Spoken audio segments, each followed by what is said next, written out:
Vous êtes sans ignorer que depuis un certain temps, les forces armées de la République démocratique du Congo ont amorcé une opération spéciale.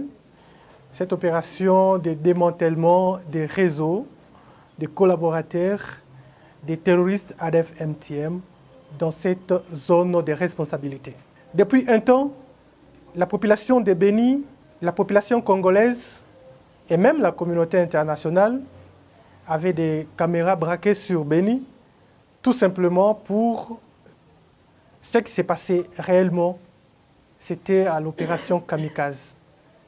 Il y avait des bombes dans plusieurs agglomérations et la population de Béni ne savait plus où mettre la tête. Les forces armées de la République démocratique du Congo, avec ses services spécialisés, ont amorcé des opérations de démantèlement des réseaux. Comme vous le constaterez, les réseaux n'étaient pas non seulement locaux, mais c'était un réseau international. Parce que les bombes étaient fabriquées par les ingénieurs venant d'autres pays avec l'appui de nos compatriotes, de certains de nos compatriotes qui étaient malheureusement avec nous, qui passaient nuit avec nous dans nos maisons. Grâce au professionnalisme de votre armée, nous avons réussi à mettre la main sur M. Mboussa, que vous voyez.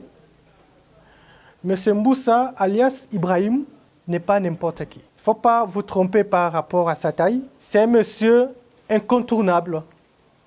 S'il y a eu des deuils ici, dans la région de Béni, c'est parce qu'il a joué un rôle très important. Tenez, M. Mboussa a commencé à coopérer avec les terroristes ADF-MTM depuis 2018. Premièrement, il était chargé d'accueillir les recrues venant de l'étranger et de les amener en brousse. Deuxièmement, c'est lui le chargé de recrutement de jeunes filles ou garçons au niveau local. Il a recruté beaucoup. Et parmi même les ADF qui ont réussi à fuir ces mouvements pour se rendre aux forces armées, la majorité de ces ADF l'ont reconnu comme maître recruteur. Parce qu'il a exécuté cette mission avec professionnalisme, il a gagné le cœur de Moussa Baloukou, d'Amiko et aussi d'Abouakas, qui se sont fait leurs amis privés.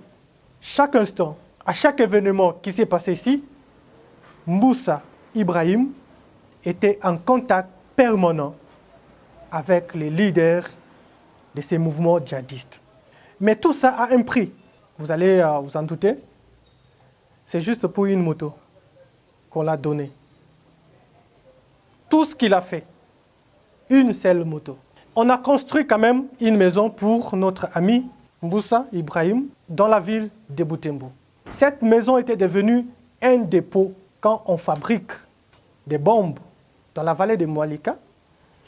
Ces bombes étaient d'abord acheminées dans la ville de Butembo, dans sa propre maison, là où il restait avec sa femme, son épouse, avant de donner au réseau, aux poseurs qui viendront maintenant déposer ces bombes à Kassindi, au marché Ma Campagne, donc à Béni, et aussi dans d'autres lieux stratégiques, déjà ciblés par ses chefs. Une semaine avant l'explosion de Kassindi, des bombes sont arrivées dans sa maison à Butembo. Et Mboussa, comme d'habitude, a appelé son collaborateur, Maté Joël.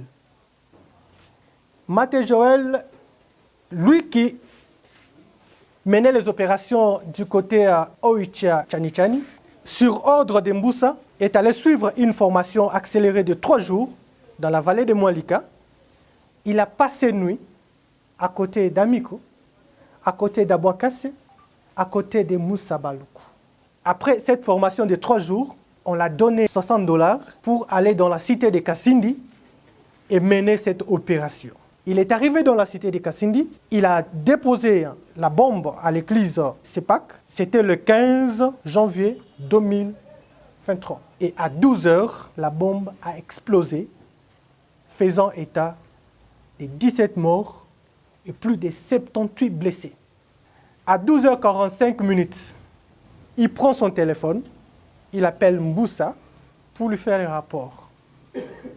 Mboussa appelle la brousse et on les félicite. On lui dit, mission accomplie, tu peux prendre la moto et rentrer à Beni pour la deuxième bombe. Chose faite, il a pris sa moto, il est rentré à Beni et il a commencé à planifier la deuxième bombe et Mboussa a donné cette mission à une autre personne qui est allée déposer cette bombe du côté des Moulins au quartier Ma Campagne. Et cette bombe a enregistré plusieurs blessés. La bombe qui restait dans sa maison à Butembo attendait le déclencheur parce qu'ils utilisent souvent avec des téléphones. Celui qui fabriquait les déclencheurs était encore à Butembo et ça a pris du temps. Les services de sécurité qui étaient sur les traces sont allés jusque dans la maison de M. Mboussa et ont récupéré la bombe qui restait.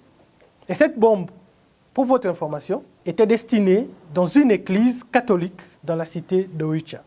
Dieu merci, grâce au professionnalisme de notre armée, nous avons réussi à éviter les pires.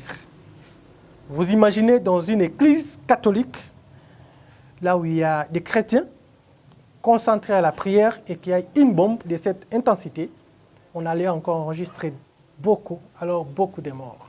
Ils sont au nombre de 22 au total que nous avons arrêtés, les collaborateurs des terroristes ADF-MTM dans cette région.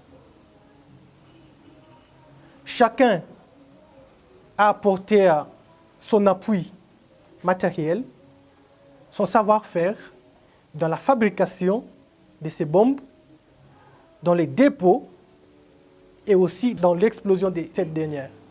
Beaucoup vont se poser des questions de savoir, mais d'où viennent les produits chimiques avec lesquels on fabrique ces bombes?